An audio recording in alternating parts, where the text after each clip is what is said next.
Welcome back. How about we get a full look at weather with our chief meteorologist, Dan Cianca. Hey there, Dan. Hey there, Austin.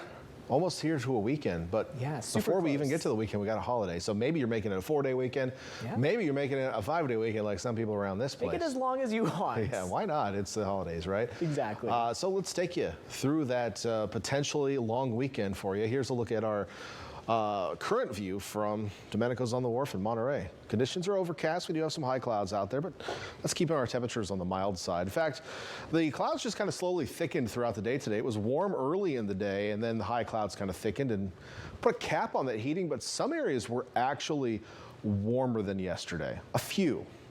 Most areas were a little bit cooler, especially along the coast where we dipped a few degrees, because our sea breeze kicked in a little bit earlier. But this was our sunset view from Salinas. There was some nice layering in the clouds this evening, certainly not as beautiful as it was last night, but our hot spot was a two-way tie, Greenfield, and then just down the road in Arroyo Seco, 78 degrees, hotter than yesterday. Salinas was a degree cooler at 76. Watsonville, about where you were yesterday. Hollister, same as you were yesterday. Santa Cruz was actually a degree warmer as well, 73 today. Monterey, you were 4 or 5 degrees cooler. It was cooler on the peninsula today, but you still hit 70, which is like 7 degrees above normal for this time of year. So it was warm today.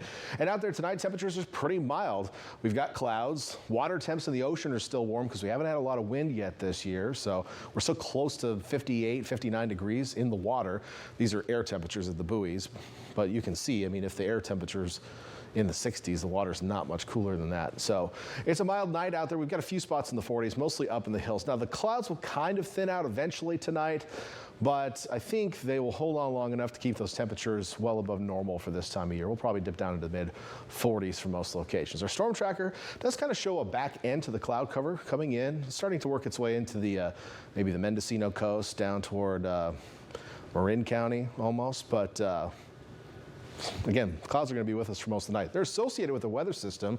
It does have some radar echoes. We've seen some light showers across Northern California today, but that's about it with this system. It's just some light precipitation. That's about it, and it's not going to make it far enough south to impact us. So it's going to be on the way out. Behind it, we'll see northwesterly winds replace it. So that will enhance our cool down tomorrow as we get that northwesterly wind. We've been in kind of a light offshore flow the last couple of days. An offshore flow is almost always warm for us. Even if the air mass is cold, the air is so dry that by the time that air gets to the coast, it kind of modifies and warms up and comes down all these mountain ranges, and during that process it compresses and warms up. Now tomorrow, with those northwesterly winds coming off the ocean, which is like 58 degrees, cooler, right? We also have an increase in humidity, so it won't be quite as dry tomorrow. Enough to push some low cloud cover in tomorrow morning for a time. So Monterey Peninsula, you're more likely to see some clouds in the morning, but for the most part, into the afternoon, those clouds will start to thin out.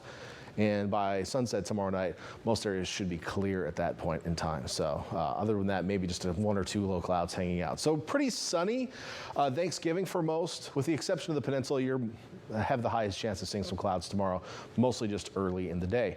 Now that northwest flow will bring in that cooler air mass. We'll cool down to 69 in Santa Cruz, but that's still above normal. Upper 60s Capitola, Scotts Valley, mid 60s Santa Cruz Mountain Valley is up to the top of the hill as well. So not too bad. Tomorrow afternoon, temperature still above normal. On the east shore of the bay, plenty of mid 60s, a little bit warmer Watsonville, Salinas. Still Gilroy and Hollister in the 70s. You're 4 degrees cooler in Hollister tomorrow, but still 70 degrees. To the peninsula we go. Notably cooler. Pacific Grove at 62. Monterey at 70 today, 64 tomorrow. You're dropping 6 degrees. That's math.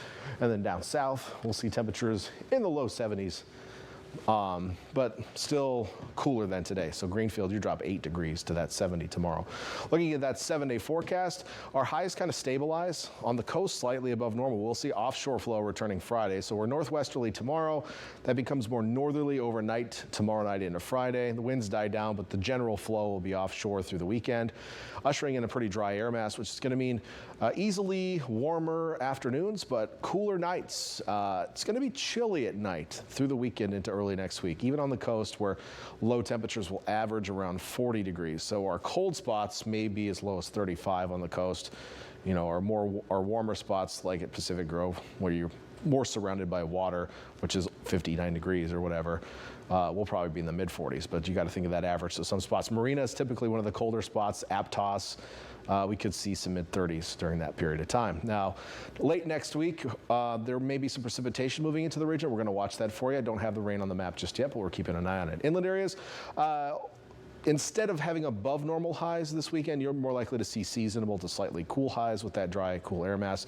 Your lows will be chilly, probably some frost in some valleys.